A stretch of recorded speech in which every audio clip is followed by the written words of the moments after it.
rajuli fi ahlihi wa malihi wa waladihi wa jarihi tukaffiruha as-salat was-siyam was-sadaqah wal-amr wan-nahy.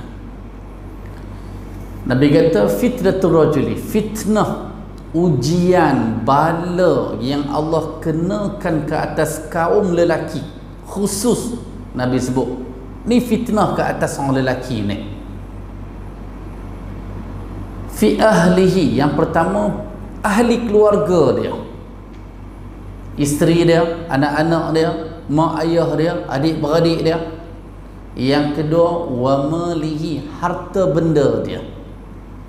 Yang ketiga Nabi kata wa waladihi, anak dia.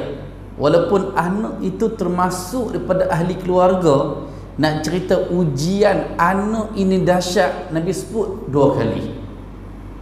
Dan yang keempat wajarihi, jiran dia. 4 perkara inilah yang kita pening kepala, serabut, rasa stres. 4 benda ni lah hidup kita. Dan ini penyebab kepada kita mendapat dosa, kita tersalah, kita buat silap. Jadi Nabi kata tukaffiruha as-salah, yang boleh mengkifaratkan dosa 4 perkara ini, yang boleh menghapuskan dosa 4 perkara ini yang menjadi ujian kepada lelaki-lelaki ini. Jadi yang boleh mengkifaratkan dosa ialah yang pertama as-salah, solat kita. Yang kedua as-siyam, puasa. Ramadan yang kita ada sekarang ni peluang sebulan Ramadan, bila setan kena ikat, kira tak ada gangguan untuk kita buat kebaikan.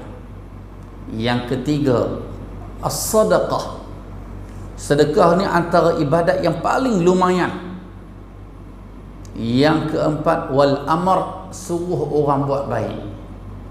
Kan? Kita hak buat kebaikan dapat pahala dah. Suruh orang lain buat baik, berganda-ganda pahala kita. Kita buat ibadat untuk diri kita, dan semua ibadat ini terputus bila Nabi kata idza mata ibnu adam inqata'a amaluhu. Apabila mati anak Adam, semua ibadat dia terputus, semua amalan dia terputus, tak kira dah. Illa min salas, kecuali 3. Sadaqatun jariyah, sedekah jariyah, sedekah yang pahala sentiasa dapat merujuk kepada wakaf. Kerana ilmun yuntafa'u bihi, ilmu yang bermanfaat. Yang ketiga waladun salih yad'ulah, anak yang salih ataupun salihah yang mendoakan untuk dia. Jadi suruh orang buat baik ni ilmu yang kita manfaatkan.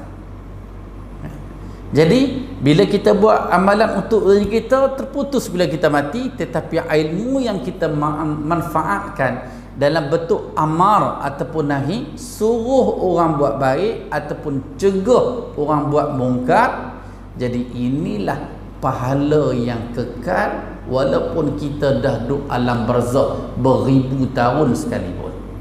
Jadi tuan-tuan rahmat Allah sekalian, hadis untuk kita baca pada tang ni, kelebihan membaca la ilaha illallah. Dan baru ni kita sebut tentang dalam hidup kita, ibadat yang kita buat kita dapat pahala. Ibadat yang kita buat juga sebahagiannya menghapuskan dosa kita. Dan sebahagian ibadat yang kita buat mengangkat darjat kita akhirat nanti. Dan ada ibadat-ibadat tertentu dapat 3-3 terus. Orang yang main jalan kaki ke masjid, kan? Hak main jalan kaki ke masjid ni, likulli khutwah, Nabi kata setiap langkah yang dia melangkah ke masjid tu 10 pahala dia dapat. Allah hapuskan dosa dia, dan setiap langkah Allah angkat darjat dia. 3-3 dia dapat. Ya. Mungkin kita hadut taman masa muda sebelah dengan masjid, mungkin cari ruang untuk kita berjalan kaki sama ada ketika, kan, supaya setiap langkah itu ada perkiraan dia. Walaupun kita yakin di sisi Allah ni naik motor pun Tuhan kira, naik kereta pun Tuhan kira. Cuma hak jalan kaki ni dia special sikit berbanding dengan kenderaan-kenderaan yang lain. Jadi tuan-tuan rahmat Allah sekalian, dalam hadis ni antara yang special juga, amalan yang sikit kita buat pahala dapat banyak. An Abi Hurairah radhiyallahu an anna Rasulullah sallallahu alaihi wasallam qala man qala la ilaha illallah wahdahu la syarika lah lahul mulku wa lahul hamdu wa huwa ala kulli syai'in qadir fi yawmin mi'ata marrah kanat lahu adla 10 riqab wa kutibat lahu 100 hasanah wa muhiyat anhu 100 sayyi'ah wa kanat lahu hirzan minasy syaitan yaumahu dzalika hatta yumsi wa lam ya'ti ahadun bi afdala mimma jaa'a bihi illa ahadun amila aktsara min dzalik. Apa makna hadis ni? Hadis ni Nabi sallallahu alaihi wasallam bersabda kepada kita. Nabi kata man qala, sesiapa yang membaca, Nabi kata la ilaha illallah wahdahu la syarika lah lahul mulku wa lahul hamdu wa huwa ala kulli syai'in qadir fi yaumin, baca tu dalam satu hari. Nabi kata mi'ata marrah, baca 100 kali.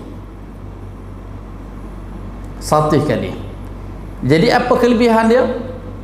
Kelebihan dia, Nabi kata kanat lahu adla 10 riqab.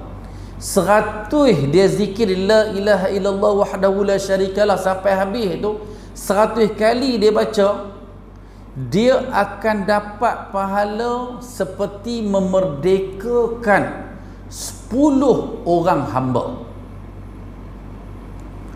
Kita nak beli lembu 4,000, 5,000, unta hak besar sampai 10,000, tentulah hamba yang orang ini nilai dia lebih lagi lah.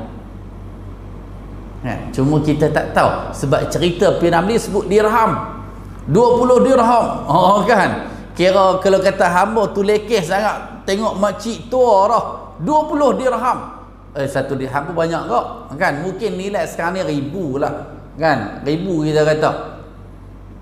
Itu kira lakonan sahaja. Tapi nak cerita di sini, setiap hamba yang dimerdekakan, nilai dia mungkin puluh ribu, mungkin ratus ribu kan? Mungkin ratus ribu.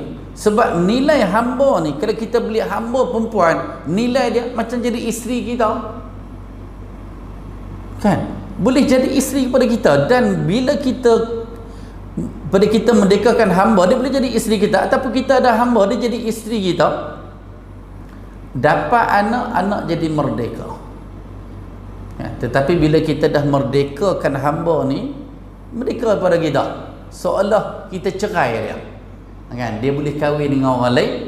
Ataupun kalau kita nak semula ke dia, selepas kita merdeka, kena akad nikah yang baru kan. Ini hamba. Tapi Nabi sebut dalam hadis ni 100 kali kita zikir. Yang zikir ini disebut sebagai tahlil. Tahlil ni la ilaha illallah wahdahu la syarikalah lahul mulku wa lahul hamdu wa huwa ala kulli syai'in qadir. 100 kali sama pahala seperti memerdekakan 10 orang hamba. Okey, kemudian itu kelebihan yang pertama. Kelebihan yang kedua, Nabi kata wa kutibat lahu 100 hasanah. Ditulis untuk kita 100 pahala kan, 100 pahala dengan kita baca 100 kali tu. Wa muhiyat anhu 100 sayyi'ah, dihapuskan, dipadam kesalahan-kesalahan kita sebanyak 100 kesalahan. Berapa dah kelebihan? 3 dah. Pertama tadi pahala dia seperti memerdekakan 10 orang hamba. Yang kedua ditulis untuk kita 100 kebaikan. Kemudian dipadam untuk kita 100 kejahatan. Dan dia ada kelebihan yang keempat. Kelebihan yang keempat ni Nabi kata wa kanat lahu hirzan minasyaitan. Dengan dia berzikir tahlil 100 kali tu boleh menjadi hirzan, penghadang ataupun penghalang ataupun kita kata perisai minasyaitan, daripada gangguan syaitan, yaumahu zalik, pada hari berkenaan. Hari ni kita baca 100 kali. Jadi hari ini zikir la ilaha illallah wahdahu la syarikalah dia jadi perisai untuk kita. Syaitan nak kacau kita ni tak boleh. Bulan Ramadan bukan semua syaitan diikat. Sebab tu ada riwayat yang Nabi sebut wasuffidatis syayatin, diikat syaitan-syaitan. Tetapi hadis ini dikhususkan oleh hadis yang lain wasuffidat maradatus syayatin, yang diikat kepala-kepala syaitan. Syaitan hak pangkat kecil-kecil ni masih ada mengganggu kita. Sebab tu bulan Ramadan tuan-tuan sekalian, masih ada orang kena tindih dengan tu. Bulan Ramadan ada budak-budak perempuan yang dalam haid kena histeria. Tu semua hantu belakang tu. Tu semua jin belakang tu. Kan maksudnya tak semua diikat. Sebab tu masih ada orang buat jahat. Masih ada orang buat jahat.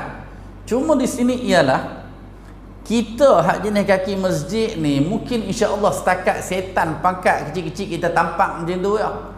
Kan? Tapi kalau mai hak besar-besar, malam raya, hantu raya dah dilepaskan, kita hak asap main masjid, zuhur main masjid, nak main maghrib malam raya jadi berat. Kan? Apatah lagi yang Isyak. Tak ada orang hak takbir malam raya boleh kira dengan jari. Cuma kita harap tahun ni ramai kot, sebab pakai tak boleh nak rentah negeri belakang ni. Oh kan? Mungkin ramai kot, mudah-mudahan kan. Sebab tu alhamdulillah saya duk pusing beberapa masjid dalam Perlis ni. Kira alhamdulillah tahun ni mungkin otak rakyat Perlis ataupun negeri-negeri lain bila dia fikir raya tahun ni tak boleh rentas negeri. Jadi bila kita tengok orang hak solat tarawih tahun-tahun hak sebelum Covid, minggu pertama, minggu kedua, minggu ketiga dengan minggu nak raya sangat beza. Kalau minggu pertama mungkin kalau masjid Teluk Jambu ni sekali dengan luar macam Jumaat tu. Minggu kedua hak tepi tak ada dah. Minggu ketiga hak dalam dewan solat ni tinggal setengah lah. Minggu keempat tinggal 3 sah je lah. Tetapi tahun ni alhamdulillah saya pergi tarawih banyak masjid, minggu pertama dengan minggu ketiga tak beza sangat. Saya yakin Teluk Jambu pun lebih kurang lah. Maksudnya ke jemaah kira yang hak lari dari masjid hak tarawih ni mungkin tak ramai lah. Kan? Tetapi alhamdulillah kesedaran orang kita ni semakin ramai untuk main masjid, beribadat di masjid. Alhamdulillah. Jadi tuan-tuan yang dirahmati Allah sekalian, kemudian Nabi kata hatta yumsi, sehingga dah sampai petang. Maksudnya kalau kita zikir pagi, bila kita zikir pagi 100 kali, syaitan hari tu sampai ke petang dia tak boleh kacau kita. Petang pula zikir pula 100 kali, sampai ke malam, pagi esok dia tak boleh nak kacau kita. Pagi esok baca pula. Kalau kita baca betul-betul tuan-tuan sekalian, sekali saya ingat, cuba kita tengok, dari sudut masa kan. La ilaha illallah wahdahu la syarikalah, lahul mulku wa lahul hamdu wa huwa ala kulli syai'in qadir. Lebih kurang 15 saat je. 15 saat. Maksudnya dalam 1 minit 4 kali dah kita dapat. 4 kali 5 kali dah. Kan? Kalau 10 minit dah 50 kali, 20 minit cukup 100 kali. Kan? Tetapi masa kita dilalaikan. Kan? Orang tengok bola habis 45 minit, rehat 15 minit, separuh masa kedua 45 minit, dia rasa tak perasan masa dia habis sampai dekat 2 jam. Tetapi kalau dia baca Quran semuka, dia rasa lama. Dia kata, ish, kalau imam tarawih semuka dia buat 2 rakaat, kita rasa lama lah. Kan? Kita rasa lama. Padahal baru semuka. Orang tengok drama sejam, saatnya. Sejam tu setiap 15 minit sekali iklan. Setengah jam pula satu iklan pula, iklan yang kedua. Sehari 40 minit iklan yang ketiga. Lepas tu hak last sekali sebelum bersambung ke episod seterusnya, dia ada iklan yang keempat. Sejam saja masa. Tetapi dengan 100 kali la ilaha illallah wahdahu la syarikalah lahul mulku wa lahul hamdu wa huwa ala kulli syai'in qadir, ambil masa lebih kurang 10 saat hingga 15 saat sahaja.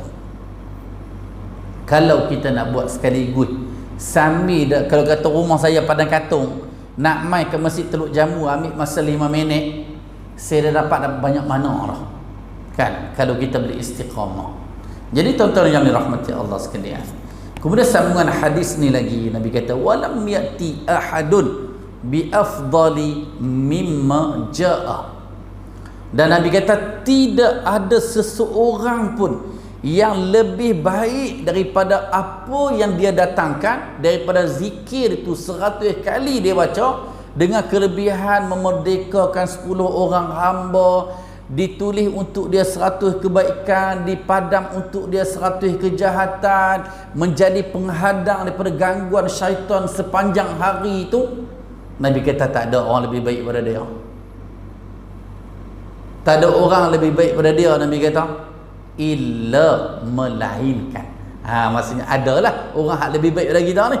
Kalau kita baca 100 kali, tak ada siapa lebih baik daripada kita kecuali ahadun amila akthara min zalik, kecuali ada orang lain, Nabi kata, yang baca lebih 100 kali daripada apa yang dia baca.